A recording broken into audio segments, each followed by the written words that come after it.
Assalamualaikum warahmatullahi wabarakatuh. Bismillahirrahmanirrahim. Alhamdulillahi wa kafa wassalatu wassalamu ala rasulihil mustafa wa ala alihi wa sahbihi wa man ihtada. Amma ba'du. Puji syukur kehadirat Allah Subhanahu wa taala yang telah melimpahkan rahmat, nikmat hidayah kepada kita semuanya, dan salawat salam tetap tercurahkan kepada kehadiran Nabi kita, Nabi besar Muhammad Sallallahu Alaihi Wasallam. Baik sahabat-sahabat sekalian dimanapun Anda berada, mungkin pada video sebelumnya saya telah menjelaskan tentang apa itu penyakit ain atau penyakit yang disebabkan oleh pandangan mata. Nah, pada kesempatan kali ini saya ajak sahabat-sahabat sekalian untuk mengetahui tentang salah satu penyakit yang namanya adalah Rihul Ahmar. Apa itu Rihul Ahmar? Namun sebelum saya jelaskan lebih lanjut, jangan lupa untuk sahabat-sahabat semuanya bantu dukung channel saya ini, Dunia Ruqyah Azwajiyah An-Nahdiyah, dengan cara subscribe, like, and share. Insya Allah bermanfaat untuk kita semua. Baik sahabat sekalian, sebelum saya menjelaskan apa itu penyakit Rihul Ahmar, sebelum itu saya kirimkan salam ta'zim kepada guru pembimbing saya, yaitu Hadratul Mukarram Kiai Haji Allama Alauddin Siddiqi.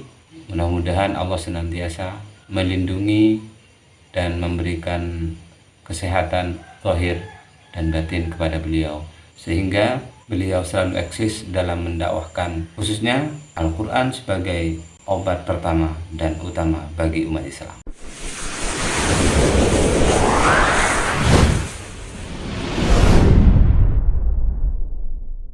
Sahabat-sahabat sekalian dimanapun Anda berada, Rihul Ahmar itu kalau menurut orang Indonesia itu adalah penyakit angin duduk. Pada suatu ketika Nabi Sulaiman alaihi salatu wassalam sedang duduk di singgasananya.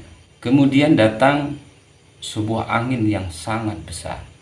Maka kemudian Nabi Sulaiman bertanya kepada angin tersebut, "Siapakah engkau?" Maka angin itu menjawab kepada Nabi Sulaiman, "Aku adalah angin Rihul Ahmar, dan aku memasuki rongga anak Adam. Dan bila aku memasuki rongga anak Adam, maka lumpuhlah dia, keluar darah dari rongga hidungnya. Dan apabila aku masuk kepada otak anak Adam, maka menjadi gilalah anak Adam itu." Maka diperintahkan oleh Nabi Sulaiman alaihissalatu wassalam untuk dibakar angin tersebut, angin Rihul Ahmar tersebut. Maka berkatalah angin Rihul Ahmar tersebut kepada Nabi Sulaiman alaihissalam, "Aku kekal sampai hari kiamat tiba. Tiada siapapun yang bisa membinasakan aku kecuali Allah Subhanahu wa ta'ala." Lalu kemudian angin Rihul Ahmar itu pun menghilang. Dalam sebuah riwayat bahwa cucu Nabi Muhammad SAW pernah terkena Rihul Ahmar, sehingga cucu beliau keluar darah dari rongga hidungnya. Maka datang malaikat Jibril alaihi salatu wassalam kepada Nabi Muhammad SAW, dan Rasulullah bertanya kepada malaikat Jibril. Maka malaikat Jibril menghilang sebentar. Sesaat kemudian malaikat Jibril kembali dan mengajarkan doa kepada baginda Nabi kita, Nabi besar Muhammad SAW, untuk dibacakan kepada cucunya yang sedang terindikasi penyakit Rihul Ahmar tersebut. Dan alhamdulillah dengan doa tersebut cucu Rasulullah SAW atas izin Allah sembuh. Baik sahabat sekalian, di akhir video nanti saya akan bacakan doa yang diajarkan malaikat Jibril kepada Rasulullah untuk menolak penyakit Rihul Ahmar ini. Jadi kita akan mengupas lebih mendalam lagi terkait dengan apa penyakit Rihul Ahmar tersebut, gejalanya, penyebabnya, dan seterusnya. Terus simak video ini, jangan di skip-skip biar tidak gagal paham.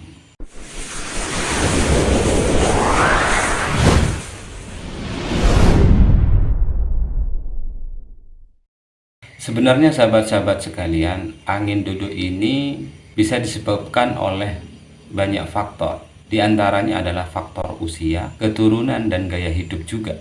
Salah satu faktor yang paling dominan atau yang paling mempengaruhi terjangkitnya penyakit Rihul Ahmar ini adalah gaya hidup kita.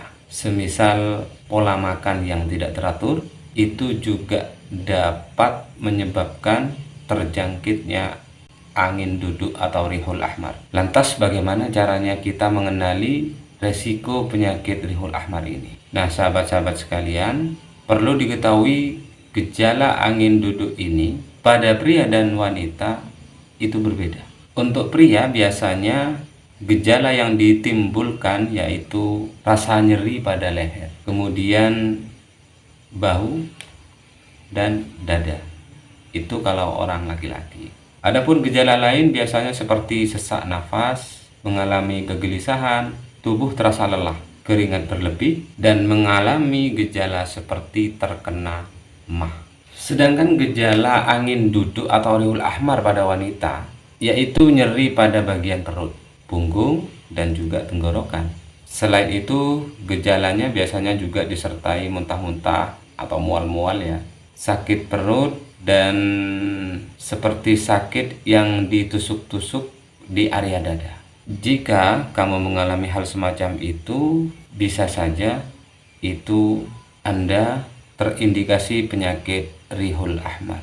Nah, setelah mengetahui gejala-gejala yang disebabkan oleh angin duduk ini atau Rihul Ahmar, apa sih bahaya yang dialami jika kita mengalami atau terindikasi penyakit angin duduk ini? Penyakit yang disebabkan oleh angin duduk atau Rihul Ahmar. Dampak yang ditimbulkan jika kita mengalami angin duduk yaitu serangan jantung. Apabila serangan jantung tidak ditangani secara cepat, maka bisa-bisa berujung pada sebuah kematian. Na'udzubillah. Dampak yang ditimbulkan oleh penyakit angin duduk ini memang sangat menyeramkan sekali. Tapi sahabat-sahabat sekalian, kita tak perlu khawatir yang berlebihan. Karena resiko penyakit angin duduk ini sebenarnya bisa diturunkan. Caranya, hindari makanan yang mengandung tinggi garam. Jangan terlalu asin kalau bikin masak-masakan ya. Atau jangan mengkonsumsi makanan-makanan yang asinnya sangat berlebihan. Atau kalau Anda suka ngopi, suka ngeteh, ya gulanya juga jangan terlalu berlebihan. Selain itu, hindari juga minuman beralkohol atau yang memabukkan. Itu juga bisa menyebabkan penyakit Rihul Ahmar. Kalau kalian kena resiko penyakit Rihul Ahmar ini, kemudian masih minum-minum beralkohol, ya akibatnya bisa fatal nantinya. Oleh karena itu, sahabat-sahabat sekalian, budayakan hidup sehat agar kita terhindar dari penyakit Rihul Ahmar. Baik sahabat-sahabat sekalian, sebagaimana janji saya tadi dari awal, akan mengajarkan doa dari Rasulullah Shallallahu Alaihi Wasallam agar kita terhindar dari penyakit Rihul Ahmar. Kalau kita lagi terindikasi penyakit Rihul Ahmar, sebagaimana ciri-cirinya sudah saya sebutkan di awal tadi, insya Allah dengan doa ini atas izin Allah dengan penuh keyakinan, maka insya Allah kita akan terbebas dari belenggu penyakit Rihul Ahmar ini atau penyakit angin duduk. Nah, baik sahabat sekalian, berikut adalah doa yang diajarkan oleh Rasulullah Shallallahu Alaihi Wasallam agar kita terhindar dari penyakit Rihul Ahmar. Doa yang diajarkan Rasulullah agar kita dijauhkan atau terhindar dari penyakit Rihul Ahmar atau angin ahmar atau angin duduk dan penyakit kronis lainnya sebagai berikut. A'udzu billahi as-sami'il 'alim minasy syaithanir rajim. Allahumma inni a'udzu bika minar rihil ahmar waddamil aswad wadda'il akbar. أعوذ بالله السميع العليم من الشيطان الرجيم اللهم إني أعوذ بك من الريح الأحمر والدم الأسود والداء الأكبر أعوذ بالله السميع العليم من الشيطان الرجيم. اللهم إني أعوذ بك من الريح الأحمر والدم الأسود والداء الأكبر. Ya Allah, sesungguhnya aku berlindung kepadamu dari angin merah dan dari darah hitam atau stroke dan dari penyakit-penyakit yang berat-berat. Rihul Ahmar biasanya masuk pada seseorang yang kebiasaannya tidur ba'da asyar hingga waktu isya. Maka hindarilah tidur di waktu itu sekantuk atau secapek apapun. Silahkan dirasakan sendiri perbedaannya tidur tengah hari atau siang, ba'da asar dan malam hari pada saat bangun dari tidur waktu-waktu tersebut. Sampaikan kabar ini kepada keluarga yang lain, sahabat kita yang kita sayang, agar kita semua terhindar dari penyakit Rihul Ahmar atau angin duduk atau stroke, insya Allah. Semoga kita senantiasa dalam balutan sehat walafiat. Amin ya rabbal alamin. Demikian sahabat, kurang lebihnya mohon maaf. Wallahul muwafiq ila aqwamit thoriq. Wassalamualaikum warahmatullahi wabarakatuh.